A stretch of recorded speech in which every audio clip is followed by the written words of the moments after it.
Hey. Hi, everyone. Nice to see you.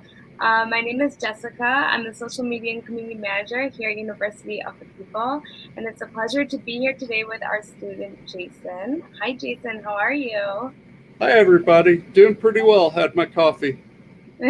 Actually, I just remembered I didn't have coffee today, so maybe that's why I'm like dragging a bit. But, anyways, okay. So, hi, Jason. Thank you so much for being here today. We really appreciate it. Um, if you are joining us and you are an applicant, why don't you let us know where you're from in the comments, and if you're a student, why don't you let us know what you study so we can differentiate between the two. I'm really excited because we have a an application deadline this Saturday, August 21st. And so that's why we thought we'd interview Jason and ask him about his experience at University of the People and what he's up to and how it's benefited him. He has a very interesting story. So that's why, ooh, Hello.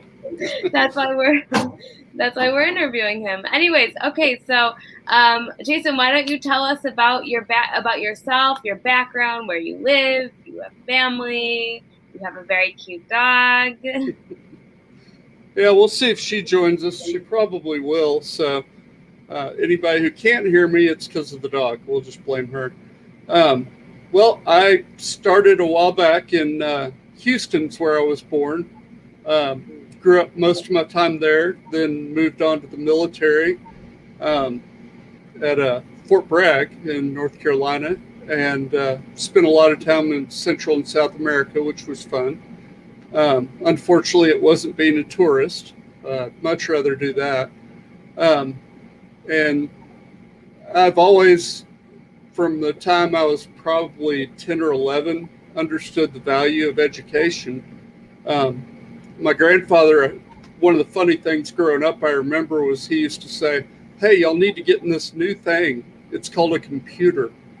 It's going to be the wave of the future." And of course, my mom said, "Oh, Daddy, that's not going to hang around."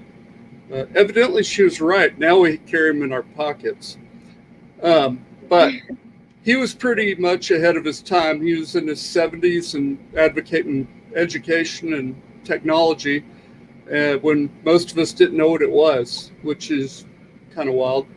Um, but he had been like that for many years, and that led me. He was military. I grew up a lot in the military, being able to see different parts of the world, knowing that hey, there's a lot of things we've grown up in a fortunate area in the United States, being able to form a lot of new things like University of People, and uh, one of the things that attracted me to it was being able to study online. Um, right now, I have some medical issues with. I've already had 4 surgeries on my spine and 2 on my shoulder.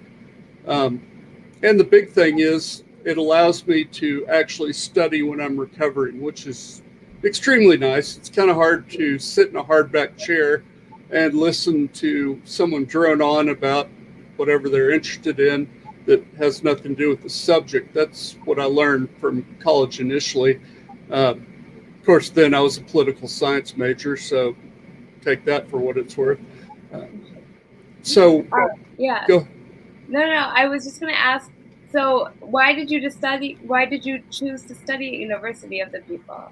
Well, the big reason is online, and based on a lot of things I've had ADD, ADHD in the past where I've had difficulty concentrating.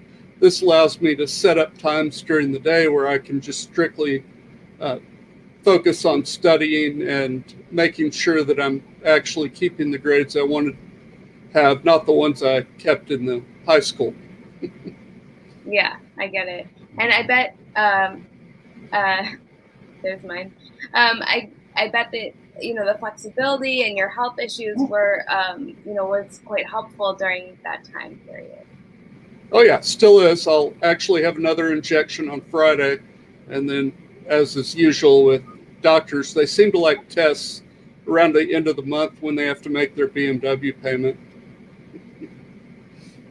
And well, first of all, good luck with the injection. We hope it goes well, and you have a safe recovery, a smooth recovery, very quick. Okay, so let's see. So what do you do for work? I think you're an entrepreneur. Is that what I? Yeah, somewhat. I mean, the more I get in back into business, I've owned in the past a couple of IT companies. Um, and right now I'm in the process of planning a new IT company that should launch in the spring of next year. Um, and thankfully, this time I'll be on the business side, not the technology side, because that obviously tends to change quite a bit. So there's a lot of planning that goes into it as well. My wife and I will be setting up a bed and breakfast towards the end of next year in Leadville, Colorado, which is affectionately known as the 2 Mile City. It's 2 miles above the sea level, about a mile above Denver, which is, of course, the Mile High City. And then, in addition, I also do day trading, which tends to help with finances as well. That's great. So were there any specific courses that you owe people that you really enjoyed or that helped you with your business? I think the biggest ones, and I haven't actually taken these yet at university, but I'll be taking them in the upcoming semesters, is accounting and a number of other things. My original internship when I was before the military was in accounting, and we definitely, I was definitely overwhelmed with the volume of information that uh, I learned and then actually had to translate into working. It's kind of interesting. I mean, I grew up in Houston, so of course the best internship you could have at the time was Enron. That's changed a little. They don't really have internships anymore, um, which is probably good based on the accounting they were using. But from that, I've definitely learned that I want to be in business consistently through the rest of my life. Uh, One, I like obviously gaining information, and that's a big part of going to university and being able to apply it, which is the other thing I like about University of the People. It's not just people that are going to teach theory, it's people that actually will teach how to apply something.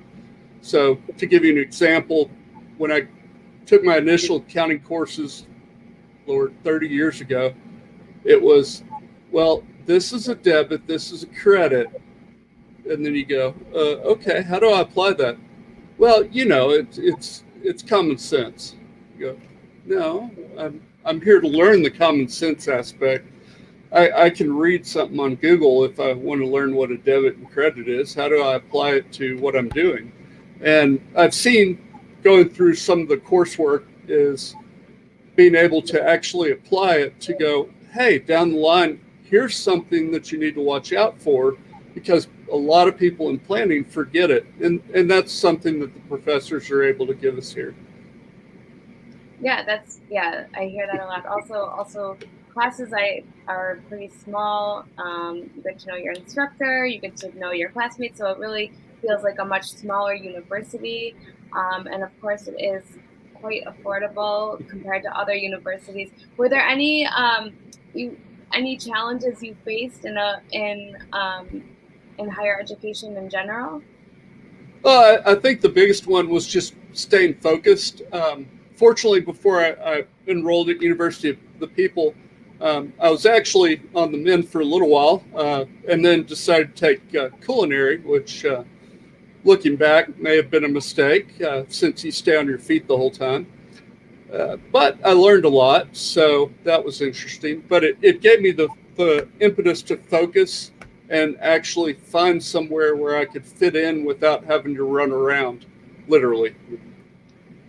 Yeah, I get it. And with the health issues, it's really important. Okay, and what has been your most memorable moment at UO People so far?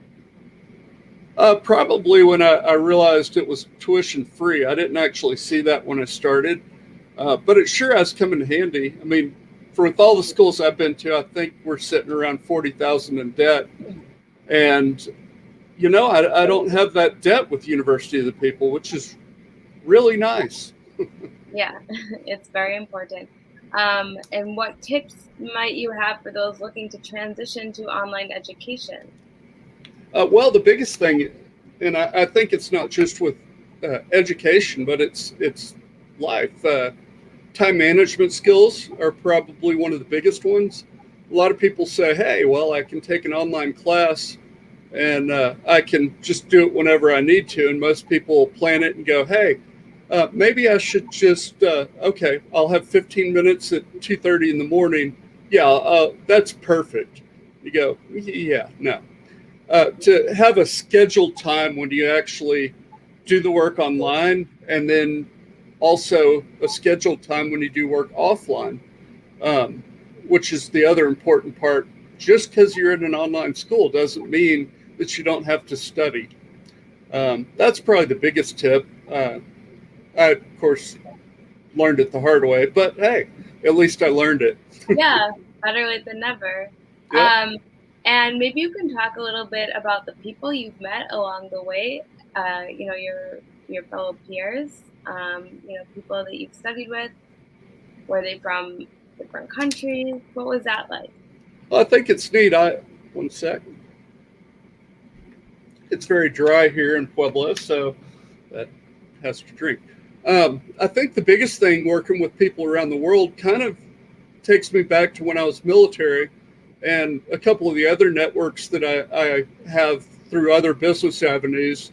I get to meet people that can plug into those through the different colleges I've been to. In addition, it allows me to ask questions of other cultures, which, I mean, that's intrigued me since I was a teenager. Just the different ways. Obviously, right now there's several places in the world that are having a few problems.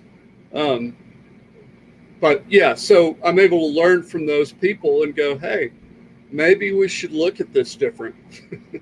Yeah, definitely. It's very important.